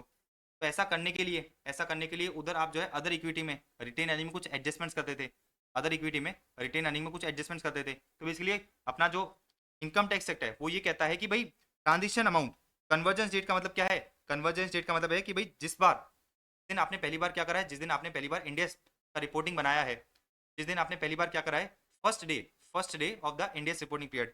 कन्वर्जेंस डेट का मतलब क्या होता है, देखो ये रहा, कन्वर्जेंस डेट का मतलब होता है first day of the index reporting period. So first day of the first index reporting period, आपने जब पहली बार इंडेक्स की बैलेंस शीट बनाई, इंडेक्स का पीनल अकाउंट बनाया, उस उस पीरियड का, उस फाइनेंशियल ईयर का पहला दिन, उस फाइनेंशियल ईयर का पहला दिन को अपन क्या कहते हैं, कन्वर्जेंस डेट कहते हैं, ठीक है ना। तो ये जो कन्वर्जेंस डेट है, ये जो कन्वर्जेंस डेट है, इस दिन पे आप क्या करते हो, इस दिन पे आप जो है अदर इक्विटी में कुछ एडजस्टमेंट करते हो। अब मुझसे मत पूछने बैठ जाना कि भाई अदर इक्विटी में कैसे एडजस्टमेंट करते हैं, क्या एडजस्टमेंट करते हो, वो आप एफआर में पढ़ते हो, वो एफआर का मुद्दा है। एफआर के टीचर से जाके पूछो, इंडिया से 101 पढ़ो क्योंकि अगर मैं उसको पढ़ाने बैठ गया तो 3 घंटे उसमें चले जाएंगे। तो मैंने आपको क्या बताया कि भाई कन्वर्जेंस डेट पे आप क्या करते हो, कन्वर्जेंस डेट पे जो है बेसिकली अदर इक्विटी में कुछ अमाउंट्स को क्या करते हो, आप एडजस्ट करते हो, उसको अपन क्या बोलते हैं, ट्रांजिशन अमाउंट बोलते हैं। तो अगर आपने क्या करा है, अगर आपने फॉर एग्जाम्पल, अगर आपने जो है कन्वर्जेंस डेट पे 5 लाख रुपए क्या करें, अदर इक्विटी में एडजस्ट करें, ऐड करें, तो बेसिकली अपना इंडेक्स ये कहता है, सॉरी इनकम टैक्स एक्ट ये कहता है कि जो भी अमाउंट आपने क्या करा है, अदर इक्विटी में ऐड करा है, उसका क्या करेंगे, 1/5 अमाउंट क्या करेंगे, 1/5 अमाउंट हम जो है बेसिकली अगले 5 साल के लिए ऐड कर देंगे। इसका मतलब ये है कि भाई 5 लाख डिवाइड बाई 5 कितना हो जाएगा, 1-1 लाख। तो 1-1 लाख रुपए जो है अगले 5 साल के लिए क्या हो जाएगा, ऐड कर दिया जाएगा। तो 1/5 of the credit balance of the transition amount, 1/5 of the credit balance of the transition amount. तो करंट में फॉर एग्जांपल 5 लाख का मेरा ट्रांजिशन अमाउंट था, कितना था 5 लाख का मेरा ट्रांजिशन अमाउंट था, तो डिवाइड बाय 5 कर दूंगा तो कितना आ जाएगा, डिवाइड बाय 5 करने पे आ गया 1 लाख। तो बेसिकली 1 लाख करंट के बुक प्रॉफिट में जो ऐड हो जाएगा, और बाकी 1-1 लाख करके अगले 4 साल के बुक प्रॉफिट जो है ऐड बैक कर दिए जाएंगे, मतलब बढ़ा दिए जाएंगे। बात समझ में आ रही है आपको? तो मैंने आपको ये बताया कि कन्वर्जेंस डेट पे जो आपका ट्रांजिशन अमाउंट होता है उसका वन फिफ्थ अमाउंट आप क्या करोगे, उसका 1/5 अमाउंट आप जो है करंट ईयर के बुक प्रॉफिट में ऐड करोगे, और बाकी जो 4/5 है, बाकी जो 4/5 है वो अगले 4 साल में क्या होता जाएगा, बुक प्रॉफिट में ऐड कर दिया जाएगा। जो अमाउंट आपने कन्वर्जेंस डेट में अदर इक्विटी में क्या करा था, जो अमाउंट आपने कन्वर्जेंस डेट पे अदर इक्विटी में जो है बेसिकली ऐड करा था, वो अपन क्या करेंगे, बुक प्रॉफिट में ऐड करेंगे अगले 5 साल के लिए, अगले 5 साल में इक्वल इंस्टॉलमेंट्स में ऐड कर दिया जाएगा। बात समझ में आ गई आपको? तो मैंने आपको ये बताया कि भाई जो एएस वाली कमीज होती है उसका बुक प्रॉफिट इधर खत्म हो जाता है, लेकिन अगर आप पे इंडेक्स लग रहे हैं तो आपको जो है 1 2 3 तीन एडजस्टमेंट्स और करने पड़ेंगे। तो ये तो मैंने क्या करा, ऐड करा। लेस वाले आइटम जो है ना, लेस वाले आइटम सारे इसके रिवर्स हैं, लेस वाले आइटम सारे इसके रिवर्स हैं। तो देखो बुक प्रॉफिट में अपन ये 3 आइटम ऐड करें, अब यही 3 आइटम क्या करना पड़ेंगे अपने को, लेस करने पड़ेंगे, रिवर्स नेचर के हैं। तो अगर कन्वर्जेंस डेट पे आपने जो है अदर इक्विटी में कुछ अमाउंट क्या करा था, डेबिट करा था, मतलब लेस करा था, तो क्या हो जाएगा, वो बेसिकली लेस कर दिया जाएगा, वो आपके बुक प्रॉफिट में से लेस कर दिया जाएगा। तो amount equal to 1/5 of the debit balance of the transition amount. Debit balance का मतलब क्या है कि भाई आपने अदर इक्विटी में कुछ अमाउंट लेस करा था, अदर इक्विटी में ट्रांजिशन डेट पे कन्वर्जेंस डेट पे क्या करा था, कुछ अमाउंट को लेस करा था, बेसिकली 1/5 क्या कर लिया जाएगा, 1/5 जो है 5 साल में जो है आपको अलाउ कर दिया जाएगा। इसी तरह से अगर डीमर्जर पे आपने शेयरहोल्डर्स को नॉन कैश एसेट्स बांटे और अमाउंट जो है आपने पीएल में क्रेडिट कर रखा है, तो amount credited to the PL account on distribution of non cash asset to the shareholder in a demerger, तो क्या कर दिया जाएगा, बेसिकली लेस कर दिया जाएगा। क्रेडिट का मतलब क्या है कि भाई आपने अपने बुक प्रॉफिट बढ़ा दिए, अब क्या करेंगे, लेस कर देंगे। Just give me a second. अच्छा सुनो, इसी तरह से आपने क्या कर रखा है, कुछ अमाउंट ओसीआई में डेबिट कर दिया जो पीएल में कभी रिक्लासिफाई नहीं होगा, ओसीआई में डेबिट कर दिया जो पीएल में कभी रिक्लासिफाई नहीं होगा, उसको अपन क्या करेंगे, उसको अपन लेस करेंगे, एक्सेप्ट वही दो आइटम्स जो अपन ने अभी पढ़े थे, एक्सेप्ट वही दो आइटम जो अपन ने अभी पढ़े थे। बात समझ में आ गई? तो अब आपको जो है बुक प्रॉफिट निकालना आ गया, कंसेप्चुअली लॉजिकली अपने समझ लिया कैसे निकलता है। अब आप जो है बुक प्रॉफिट निकालने में क्या हो गए, एक्सपर्ट बन गए। अब जो है बुक प्रॉफिट निकालने में पूरे एक्सपर्ट बन गए, अपना जो है बुक प्रॉफिट इधर खत्म हो गया। तो ये देखो क्या आ गया आपका, फाइनल बुक प्रॉफिट आ गया। इस फाइनल बुक प्रॉफिट पे अपन क्या करेंगे, 15% टैक्स निकालेंगे, charge and health and education cess add कर देंगे। अब सुनो, कुछ क्लैरिफिकेशन पढ़ते हैं, अपना जो है ये क्या हो गया, मैट खत्म हो गया। मैंने आपको बताया कि भाई कन्वर्जेंस डेट पे आप क्या करते हो, ट्रांजिशन अमाउंट, कन्वर्जेंस डेट पे ट्रांजिशन अमाउंट का मतलब क्या है कि भाई एग्रीगेट अमाउंट, देखो क्या दे रखा है, aggregate amount adjusted in other equity. ये जो ओआर इक्विटी है ना, इस ओआर इक्विटी को क्या कर दो, इस ओआर इक्विटी को कर दो अदर इक्विटी, ओआर को इक्विटी को कर दो अदर इक्विटी। तो aggregate amount adjusted in other equity, basically transition amount का मतलब क्या होता है, ट्रांजिशन अमाउंट का मतलब होता है aggregate amount adjusted in other equity. लेकिन ध्यान रखना, फॉलोइंग आइटम्स को अपन ट्रांजिशन अमाउंट में इंक्लूड नहीं करेंगे। इसका मतलब क्या है कि भाई फॉलोइंग आइटम्स का आप 1/5 करके मत आ जाना, फॉलोइंग आइटम्स का अपन 1/5 नहीं करेंगे। तो aggregate amount adjusted in other equity, लेकिन इन आइटम्स को मत लेना, इन आइटम्स को जो है इस ट्रांजिशन अमाउंट में मत लेना। कौन कौन से आइटम है समझना, capital reserve and security premium reserve. तो अदर इक्विटी में अगर आपका कैपिटल रिजर्व आ रहा है, सिक्योरिटी प्रीमियम रिजर्व आ रहा है, उसको मत लेना, capital reserve and security premium reserve. इसी तरह से समझना, जो अमाउंट आपने क्या करा है, जो अमाउंट आपने कन्वर्जेंस डेट पे, कन्वर्जेंस डेट का मतलब क्या है, first day of the first Indians reporting period, जो अमाउंट आपने कन्वर्जेंस डेट पे क्या करा है, ओसीआई में ट्रांसफर कर दिया है, तो सब्सिक्वेंटली क्या होगा, पीएल में अल्टीमेटली रिक्लासिफाई हो ही जाएगा, उसको जो है अपन ट्रांजेक्शन अमाउंट में नहीं लेंगे। सरकार क्या कहती है, सरकार कहती है कोई दिक्कत नहीं है, आपने कन्वर्जेंस डेट पे ओसीआई में डाल दिया है, लेकिन अल्टीमेटली क्या होगा, अल्टीमेटली फ्यूचर में कभी ना कभी तो पीएल में क्या होगा, रिक्लासिफाई होगा, तो जिस साल पीएल में क्या होगा, रिक्लासिफाई होगा, उस साल बुक प्रॉफिट में क्या हो जाएगा, एडजस्ट हो जाएगा। इसी तरह से देखो वही दो चीजें, revaluation surplus for the assets, revaluation surplus for the assets as per India 16 and 38, जो अपने क्या करा है, कन्वर्जेंस डेट पे अदर इक्विटी में एडजस्ट करा है, में इसको जो है ट्रांजिशन अमाउंट में इनपुट मत करना। क्यों इनपुट मत करना, क्योंकि अपने क्या पढ़ा था कि जब ये एसेट बिकेंगे उस साल क्या होगा, उस साल बुक प्रॉफिट में एडजस्ट कर दिया जाएगा। वही सेकंड पॉइंट, गेन या losses from investment in equity instrument designated at fair value through OCI as per India 609 on the convergence date. तो बेसिकली अगर ये गेन या लॉस, अगर ये गेन या लॉस आपने क्या करा है, अदर इक्विटी में एडजस्ट करा है, तो इसका बेसिकली ट्रांजिशन अमाउंट में इनपुट मत करना, ट्रांजिशन अमाउंट में इनपुट मत करना, क्योंकि अल्टीमेटली जब ये बिकेंगे उस समय क्या होगा, अल्टीमेटली जब ये बिकेंगे उस समय के बुक प्रॉफिट क्या हो जाएंगे, एडजस्ट हो जाएंगे। अच्छा, आपका प्रपोज डिविडेंड अगर आपने क्या करा है, अदर इक्विटी में एडजस्ट करा है, उसका ट्रीटमेंट मत करना, ट्रांजिशन अमाउंट से एक्सक्लूड कर देना। डिफर टैक्स के अगर आपने एडजस्टमेंट्स कर रखे हैं तो ट्रांजिशन अमाउंट में मत लेना। अच्छा, इसी तरह से share application money pending allotment, अगर आपने क्या करा है, अदर इक्विटी में रिक्लासिफाई कर दिया है ऑन द ट्रांजिशन डेट, उसको भी जो है अपन ट्रांजिशन अमाउंट में इंक्लूड नहीं करेंगे। तो share application money pending allotment को भी जो है बेसिकली ट्रांजिशन अमाउंट में इंक्लूड नहीं किया जाएगा। अच्छा, item such as equity component of financial instruments, तो आपने इंडिया 609 में पढ़ा होगा, इंडिया 609 में क्या पढ़ा था आपने, इंडिया 609 में आपने ये पढ़ा था कि भाई कुछ कुछ इंस्ट्रूमेंट्स ऐसे होते हैं जिसके अंदर इक्विटी का भी कंपोनेंट होता है और कोई कंपोनेंट फाइनेंशियल लायबिलिटी का भी होता है, मतलब बेसिकली कंपाउंड फाइनेंशियल इंस्ट्रूमेंट। तो बेसिकली ये लोग कहना चाह रहे हैं, ये लोग कहना चाह रहे हैं कि अगर कोई कंपाउंड फाइनेंशियल इंस्ट्रूमेंट था, उसका इक्विटी कंपोनेंट, उसका जो इक्विटी कंपोनेंट है, उसका जो इक्विटी कंपोनेंट है वो आपने क्या करा है, वो आपने अगर बेसिकली अदर इक्विटी में एडजस्ट करा है तो उसको को ट्रांजिशन अमाउंट में इंक्लूड बिल्कुल करना है। समझ में आ गई बात? तो कंपाउंड फाइनेंशियल इंस्ट्रूमेंट आपने पढ़ रखा है इंडिया 609 में, वो भी मैं आपको अभी नहीं पढ़ा सकता। क्यों नहीं पढ़ा सकता? क्योंकि मैं डीटी पढ़ा रहा हूँ आपको। अगर वो पढ़ाने बैठ गया तो इंडिया 609 तो वैसे ही 10-12 घंटे खींचता है। तो अगर इंडिया 609 में कोई कंपाउंड फाइनेंशियल इंस्ट्रूमेंट था, उसका इक्विटी कंपोनेंट आपने कन्वर्जेंस डेट पे अदर इक्विटी में क्या कर दिया, एडजस्ट कर दिया, उसको भी जो है हम बेसिकली ट्रांजेक्शन अमाउंट में इंक्लूड नहीं करेंगे। तो item such as equity component of financial instrument like non convertible debentures या इंटरेस्ट फ्री लोन एक्सेट्रा, अच्छा सॉरी, उसको इंक्लूड करना है, उसको जो है अपन बेसिकली इंक्लूड करेंगे, would be included in the transaction amount. ध्यान रखना, मैंने गलती से बोल दिया इंक्लूड नहीं करेंगे, इसको जो है अपने को इंक्लूड करना है। ओके, अब सुनो एडजस्टमेंट्स रिलेटिंग टू, तो इन तीनों के एडजस्टमेंट्स भी, इन तीनों के एडजस्टमेंट भी अपने को जो है ट्रांजिशन अमाउंट में इंक्लूड नहीं करने हैं। कौन कौन से? देखो, adjustments relating to cumulative translation difference of foreign operation, ये अपन ने आपने पढ़ा होगा इंडेक्स 21 में। इंडेक्स 21 में आपने पढ़ा था कि भाई फॉरेन ऑपरेशन के अगर क्यूमुलेटिव ट्रांसलेशन डिफरेंस आ रहे हैं तो बेसिकली वो अपन को जो है एडजस्ट करने की जरूरत नहीं है। कहाँ पर एडजस्ट करने की जरूरत नहीं है? ट्रांजिशन अमाउंट में एडजस्ट करने की जरूरत नहीं है। ये कब एडजस्ट होंगे? देखो, जिस साल आप क्या करोगे, जिस साल आप इस फॉरेन ऑपरेशन को बेचोगे, जिस साल आप इस फॉरेन ऑपरेशन को बेचोगे, उस साल के बुक प्रॉफिट में क्या कर दिया जाएगा, एडजस्ट कर दिया जाएगा। कन्वर्जेंस डेट पे एडजस्ट मत करो। इसी तरह से अगर आपने पीपी या फिर इंटेंजिबल एसेट्स को क्या करा है, फेयर वैल्यू पे रिकॉर्ड कर दिया है एज डीम्ड कॉस्ट, तो आपने इंडेक्स 101 में पढ़ा होगा, आपने इंडेक्स 101 में पढ़ा होगा कि भाई कन्वर्जेंस डेट पे आप क्या कर सकते हो, कन्वर्जेंस डेट पे, date of transition to India जो आप बोलते हो इंडेक्स 101 में, उस समय आप पीपी और इंटेंजिबल एसेट्स को क्या कर सकते हो, फेयर वैल्यू पे रिकॉर्ड कर सकते हो। तो आपने फेयर वैल्यू पे रिकॉर्ड करा होगा तो इसका मतलब क्या है कि भाई अदर इक्विटी में अमाउंट ऐड करा होगा, अदर इक्विटी में क्या करा होगा आपने, अमाउंट ऐड या लेस करा होगा, तो बेसिकली उसको भी जो है ट्रांजिशन अमाउंट में इंक्लूड मत करना। क्योंकि क्योंकि क्योंकि जब अपन बुक प्रॉफिट निकालते हैं तो अपन क्या करते हैं, रिवैल्यूएशन के सारे इफेक्ट को इग्नोर करते हैं, रिवैल्यूएशन के सारे इफेक्ट को क्या करते हैं, अपन इग्नोर करते हैं। जैसे अपन डेप्रिसिएशन में करा था ना कि भाई डेप्रिसिएशन में जो रिवैल्यूड एसेट पे जो डेप्रिसिएशन आ रहा था उसको अपन हटा दिया था, तो इस तरह से रिवैल्यूएशन का इम्पैक्ट अपन इग्नोर कर देते हैं। इस तरह से रिवैल्यूएशन का इम्पैक्ट अपन क्या करते हैं, इग्नोर कर देते हैं। उसी तरह से अगर कन्वर्जेंस डेट पे आपने क्या करा है, उस तरह से अगर आपने कन्वर्जेंस डेट पे पीपी या फिर इंटेंजिबल एसेट को फेयर वैल्यू पे रिकॉर्ड कर रखा था, क्या कर रखा था, फेयर वैल्यू पे रिकॉर्ड कर रखा था, तो उसका अमाउंट आपने अदर इक्विटी में एडजस्ट करा होगा, अदर इक्विटी में एडीएलएस करा होगा, अदर इक्विटी में एडीएलएस करा होगा, तो मेरे ट्रांजिशन अमाउंट में क्या आ जाएगा, वो मेरे ट्रांजिशन अमाउंट में क्या हो जाएगा, इंक्लूड हो गया होगा। लेकिन सरकार ने कहा उसको एक्सक्लूड कर देना, वो इंक्लूड करना ही मत आप। तो basically does not include the following, transition amount में उसको इंक्लूड करना ही मत। बात समझ में आ रही है आपको मेरी?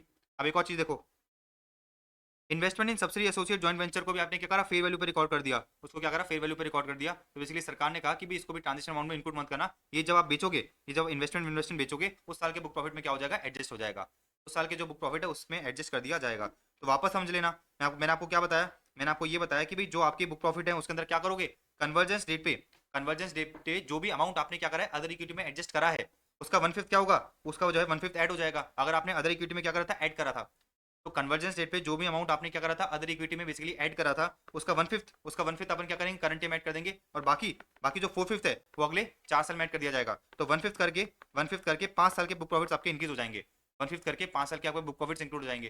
फिर मैंने आपको बताया कि भाई जो अमाउंट आप अदर इक्विटी में एडजस्ट करते हो, जो अमाउंट आप अदर इक्विटी में एडजस्ट करते हो उनमें से ये वाली चीजें इंक्लूड मत करना। तो मतलब ये वाली चीज जो अगर आपने अदर इक्विटी में एडजस्ट करी है तो बुक प्रॉफिट में इसका एडजस्टमेंट मत देना, बुक प्रॉफिट में इसका एडजस्टमेंट मत देना। क्या इसको रटने की जरूरत है? बिल्कुल रटने की जरूरत नहीं है। आप जो है अगर आपने इंडेक्स अच्छे से पढ़ रखे होंगे, अगर एफआर आपने बहुत अच्छी तरह पढ़ रखा होगा तो ये सारी चीजें जो है आपको खुद ही याद रह जाएगी, ये सारी खुद ही याद रह जाएगी। और अगर आपने जो है एफआर नहीं पढ़ रखा, या फिर आपका जो है एफआर आपको इतनी अच्छी तरह समझ नहीं आता है, या फिर आपने इंडेक्स 109 छोड़ रखा है, या फिर आप सिर्फ ग्रुप 2 की तैयारी कर रहे हो, सिर्फ और सिर्फ ग्रुप 2 की तैयारी कर रहे हो, तो फिर आपके पास कोई भी ऑप्शन नहीं है, तो आपके पास कोई भी ऑप्शन नहीं है, इसको जो है किसी तरह से कंठस्थ कर लेना, याद कर लेना। क्योंकि ये एफआर का टॉपिक है, मैं चाहकर भी जो है ये वाली चीजें आपको जो है कंसेप्चुअली अभी नहीं समझा सकता, क्योंकि इसमें बहुत ज्यादा समय लग जाएगा, और ये पूरा का पूरा आपने एफआर में बहुत डेप्थ में समझा होगा।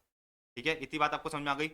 अब देखो कुछ छोटे मोटे टॉपिक देखना, अगर आप एक इलेक्ट्रिसिटी या फिर बैंकिंग कंपनी हो या फिर एक इंश्योरेंस कंपनी हो, तो आपका जो नेट प्रॉफिट होगा ना एज पर कंपनीज एक्ट नहीं निकलेगा। वो नेट प्रॉफिट जो है आप कैसे निकालोगे, नेट प्रॉफिट निकालोगे as per the act governing those companies. तो आपने देख रखा होगा कि बैंकिंग कंपनीज को जो है, बैंकिंग कंपनीज का जो है balance sheet PNL account RBI के अकॉर्डिंग बनता है, आरबीआई के रूल्स के अकॉर्डिंग बनता है। तो जब हमने अपना इंटर करा था, जब मैंने अपना इंटर करा था, जब एडवांस अकाउंट में आपने पढ़ा होगा कि बैंकिंग कंपनी का जो पीएनएल अकाउंट होता है, बैंकिंग कंपनी की बैलेंस शीट होती है, कैसे बनती है, तो आरबीआई का एक फॉर्मेट होता है, उस अकॉर्डिंग बनता है। बेसिकली इन लोगों ने ये कहा कि इलेक्ट्रिसिटी, बैंकिंग और इंश्योरेंस कंपनी के केस में आपको जो है कंपनीज एक्ट के अकॉर्डिंग आपका ना जो है पीएनएल अकाउंट बनाने की जरूरत नहीं है।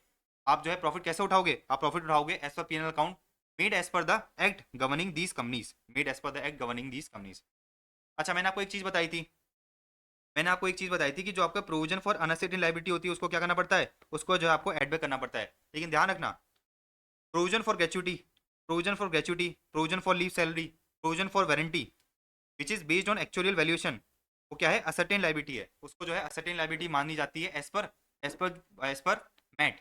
तो मैंने आपको जो है जब अपन पीजीपी हेड पढ़ रहे थे, जब अपन क्या कर रहे थे, पीजीपी हेड पढ़ रहे थे, तो मैंने आपको उधर एक चीज समझाई थी, अगर आपको याद हो तो मैंने आपको उधर एक चीज बताई थी कि भाई अगर आप ग्रेचुटी का क्या करते हो, ग्रेचुटी का प्रोविजन बनाते हो, हम आपको जो है एक्सपेंस अलाउ नहीं करेंगे, हम जो है आपको एक्सपेंस अलाउ नहीं करेंगे, even if based on actual valuation, even if based on actual valuation. ये मैंने आपको जो है पीजीपी हेड में पढ़ाया था। लेकिन जो आपका मैट है, जो आपका मैट है 115 जीबी वाला सेक्शन जो है, वो ये कहता है कि भाई अगर आपका जो प्रोविजन है, प्रोविजन फॉर ग्रेचुटी है, एक्चुअल वैल्यूएशन में बेस्ड है, एक्चुअली वैल्यूएशन में बेस्ड है, तो आपको एडबैक करने की जरूरत नहीं है, आपको जो एडबैक करने की जरूरत नहीं है, हम इसको एक्सपेंस मानते हैं। डिफरेंस समझ में आ रहा है ना? तो पीजीपी हेड जब अपन ने पढ़ा था तो मैंने आपको ये बताया था कि जो प्रोविजन फॉर ग्रेचुटी आप बनाते हो, फॉर ग्रेचुटी आप बनाते हो, वो एक्सपेंस अलाउ नहीं किया जाएगा, वो एज ए एक्सपेंस आपको अलाउ नहीं किया जाएगा, even if it is based on actual valuation. लेकिन जब आप मैट की कैलकुलेशन करते हो, जब आप मैट की कैलकुलेशन करते हो, तो ये वाला जो खर्चा है ना, ये आपको अलाउ कर दिया जाएगा। अलाउ कर दिया जाएगा का मतलब क्या है कि ये वाले प्रोविजन को जो है आपको एडबैक करने की जरूरत नहीं है, ये वाले प्रोविजन को आपको एडबैक करने की जरूरत नहीं है। और मैंने अभी आपको क्या बताया कि provision for uncertain liability add होती है, और इसको क्या मानता है, मैट जो है इसको असर्टेन लायबिलिटी मानता है, देयरफॉर जो है आपको बुक प्रॉफिट ऐड करने की जरूरत नहीं है। जिस तरह से एएमटी में मैंने आपको ये बताया था कि भाई एडवांस टैक्स के प्रोविजंस और इंटरेस्ट अंडर 234 एबीसी के प्रोविजंस एएमटी पे लगते हैं, उसी तरह से एडवांस टैक्स एंड इंटरेस्ट के प्रोविजंस, इंटरेस्ट अंडर 234 एबीसी के प्रोविजंस मैट पे भी लगेंगे। अभी एडवांस टैक्स क्या होता है, ये 234 एबीसी क्या होता है, इंटरेस्ट अंडर 234 एबीसी, ये अपन जो है बेसिकली टीडीएस वाले चैप्टर में पढ़ेंगे, टीडीएस टीसीएस वाले चैप्टर में पढ़ लेंगे। अब सुनो, कौन कौन सी कंपनी से मैट अप्लाई नहीं होता, तो मैंने आपको बताया था कि भाई अगर आपने 115 बीडब्ल्यू ले रखा है या फिर 115 बीए भी ले रखा है तो आप पे जो है मैट अप्लाई नहीं होगा। और अगर आप एक लाइफ इंश्योरेंस बिजनेस वाली कंपनी हो, अगर आप एक लाइफ इंश्योरेंस बिजनेस वाली कंपनी हो तो उस पर आपको जो है मैट नहीं लगाना है, उस पर भी जो है आपका मैट नहीं लगेगा। ये वाला पॉइंट आपको जो है अलग अलग पढ़ना पड़ेगा, ध्यान रखना पड़ेगा कि अगर आप जो है एक लाइफ इंश्योरेंस बिजनेस कंपनी हो तो आप पे जो है मैट नहीं लगेगा। अब सुनो, जैसे मैंने आपको बताया था एएमटी क्रेडिट होता है, जैसे मैंने आपको क्या बताया था एएमटी क्रेडिट होता है, सेम टू सेम प्रोविजन किसका है, मैट क्रेडिट का है।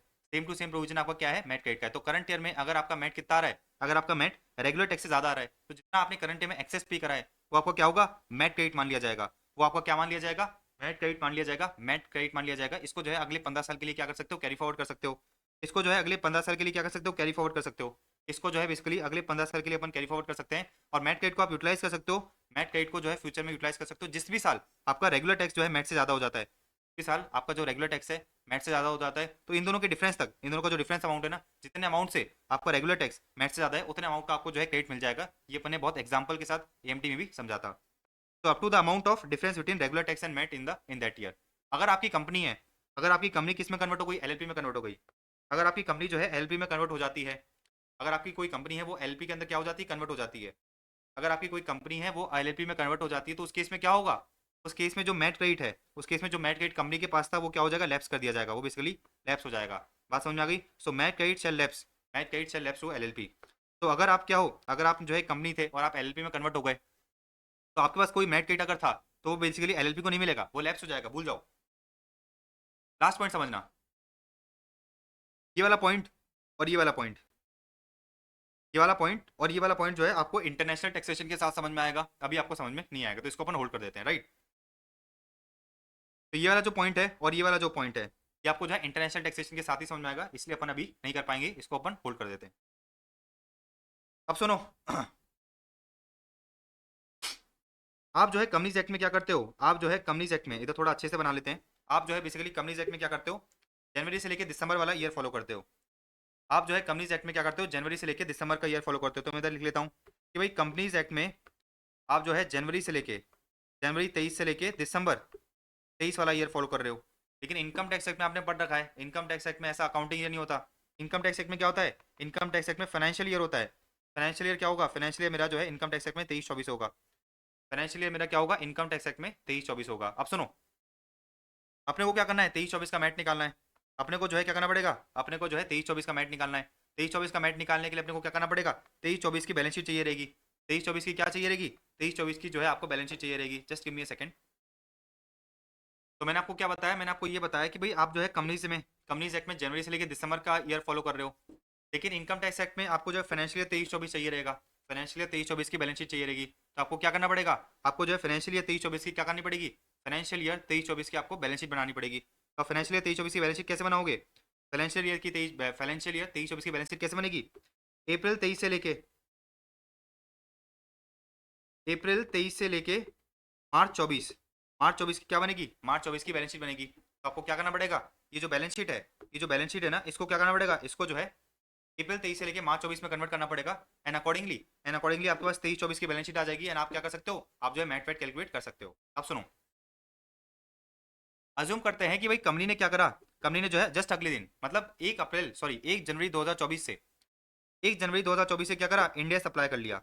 1 जनवरी 2024 से क्या कर लिया, इंडिया ऑप्ट आउट कर लिया, ऑप्ट इन कर लिया, नॉट ऑप्ट आउट। ऑप्ट इन का मतलब क्या होता है कि भाई मैंने इंडेक्स ले लिए। तो मैंने आपको ये बताया कि भाई कंपनी क्या कर रही थी, जनवरी से लेकर दिसंबर फॉलो कर रही थी। कंपनी जो है जनवरी से लेकर क्या कर रही थी, दिसंबर फॉलो कर रही थी। इसने अगले ही दिन मतलब 1 जनवरी 2024 को इंडेक्स लगाना चालू कर दिया, इंडेक्स लगाना चालू कर दिया। अच्छा, मेरा जो इनकम टैक्स एक्ट है, उसमें मुझे फाइनेंशियल ईयर 23-24 की क्या करनी है, बैलेंस शीट बनानी है। तो बेसिकली मुझे प्रोविजन क्या कहता है, मुझे प्रोविजन ये कहता है कि भाई अप्रैल 23 से लेके दिसंबर 23 तक आप एएस के अकॉर्डिंग बैलेंस शीट बना दो। क्या कर दो, एएस के अकॉर्डिंग बैलेंस शीट बना दो। और 1 जनवरी से लेके मार्च 24 तक, मतलब बेसिकली ये तो 9 महीने हो गए, अप्रैल से दिसंबर तक 9 महीने हो गए। और 1 जनवरी से लेके मार्च तक क्या करो, आप जो है इंडेक्स के अकॉर्डिंग बैलेंस शीट बना दो। बात समझ में आ रही है आपको। तो मैंने आपको ये बताया कि भाई इनकम टैक्स एक्ट में आपको जो है 23-24 का क्या चाहिए रहेगा, बैलेंस शीट अकाउंट पीएनएल चाहिए रहेगा। लेकिन कंपनी ने क्या करा, अगले ही दिन इंडेक्स आउट कर लिए, कोई दिक्कत नहीं है। अप्रैल 23 से लेके दिसंबर 23 तक एएस के अकॉर्डिंग बैलेंस शीट बन जाएगी। और बेसिकली 1 जनवरी 2024 से लेके मार्च 24 तक मतलब इसके अगले दिन से लेके इंडेक्स के अकॉर्डिंग बैलेंस शीट बना देना। और फिर क्या करना है, इन दोनों को मर्ज कर देना। तो आपके जो है 12, आपके पास 12 महीने की क्या आ जाएगी, आपके पास जो है 12 महीने की बैलेंस शीट आ जाएगी। आपके पास जो है 12 महीने की आ जाएगी, बैलेंस शीट आ जाएगी। एंड उस 12 महीने की बैलेंस शीट में जो भी आपका प्रॉफिट हो रहा होगा, जो भी आपका क्या हो रहा होगा, प्रॉफिट हो रहा होगा, उस पर आप क्या करोगे, उसको जो है बुक प्रॉफिट आप निकाल लोगे।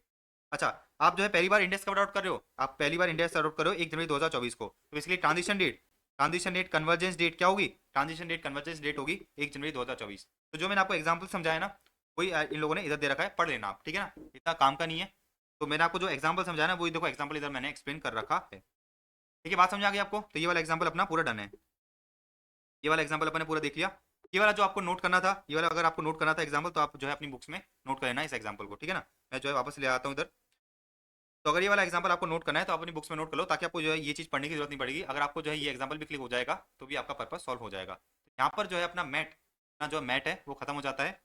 और मैंने आपको बता दिया कि भाई ये जो चीज़ें हैं, ये आपको जो है एनआर टैक्सेशन, इंटरनेशनल टैक्सेशन के साथ ही समझ में आएगी। इसलिए अपन इधर भूल जाते हैं, इसको इधर अपन भूल जाते हैं, बाद में करेंगे। अब देखो, मैंने जब आपको क्या कराया था, मैंने जब आपको जो है 115 बीएबी और 115 बीडब्ल्यू कराया था, तो मैंने आपको एक चीज़ छुड़ाई थी, इधर देखो ये रही। मैंने आपको एक चीज़ छुड़वाई थी ना, मैंने आपको क्या बोला था कि भाई मैट क्रेडिट के साथ करेंगे। तो देखो, अगर आप एक नई कंपनी हो, 115 बीएबी, 115 बीएबी किसको मिलता है बेटा, 115 बीएबी जो है नई कंपनीज को मिलता है। किसको मिलता है, न्यू कंपनीज को मिलता है। तो अगर आप एक न्यू कंपनी हो, पहली बार फॉर्म हुआ हो, तो क्या आपको कोई मैट क्रेडिट हो रहा होगा क्या, क्या आपका पिछले साल को कोई मैट क्रेडिट होगा क्या, अरे भाई नहीं होगा। अब तो पहली बार, आप पहली बार जिंदा हुए हो, आपका बर्थ ही करंट ईयर में हुआ है। तो देखो क्या दे रखा है, since it is a new company there would be no brought forward MAT credit. तो आप एक नई कंपनी हो तो आपको कोई ब्रॉडफोर्ड मैट क्रेडिट नहीं होगा। लेकिन 115 बीडब्ल्यू, 115 बीडब्ल्यू तो कोई एग्जिस्टिंग कंपनी भी ले सकती है ना, 115 बीडब्ल्यू तो कोई एग्जिस्टिंग कंपनी भी ले सकती है। तो उसका तो क्या हो सकता है, उसका पिछले सालों का ब्रॉड फॉरवर्ड मैट क्रेडिट हो सकता है, उसका पिछले सालों का कोई ब्रॉड फॉरवर्ड मैट क्रेडिट अभी भी हो सकता है। तो सरकार ने कहा कि अगर आपने 115 बीडब्ल्यू ले लिया, तो ये जो आपका ब्रॉड फॉरवर्ड मैट क्रेडिट है ना, इसको भूल जाना, हम आपको वापस नहीं देंगे। इसका मतलब क्या है, लॉजिकली ऐसा होना चाहिए। लॉजिकली आप क्या करोगे, लॉजिकली अगर आपको 115 बीडब्ल्यू लेना है, तो 115 बीडब्ल्यू कब लोगे, 115 बीडब्ल्यू तब लोगे जब बेसिकली आपका मैट क्रेडिट पूरा का पूरा जीरो हो जाए। जैसे ही आपका मैट क्रेडिट पूरा का पूरा जीरो हो गया, उसके बाद आप जो है 115 बीडब्ल्यू ले सकते हो, ताकि आपका भी नुकसान ना हो।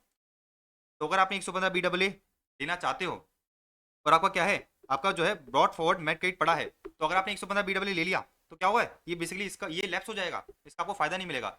इसका फायदा लेने के लिए आप क्या कर सकते हो, इसका फायदा लेने के लिए आप सबसे पहले जो है इस मैट क्रेडिट को क्या करो, इस मैट क्रेडिट को पूरा यूटिलाइज कर लो, पूरा जीरो कर लो। उसके बाद जो है क्या करना है, 115 बीडब्ल्यू ले लेना।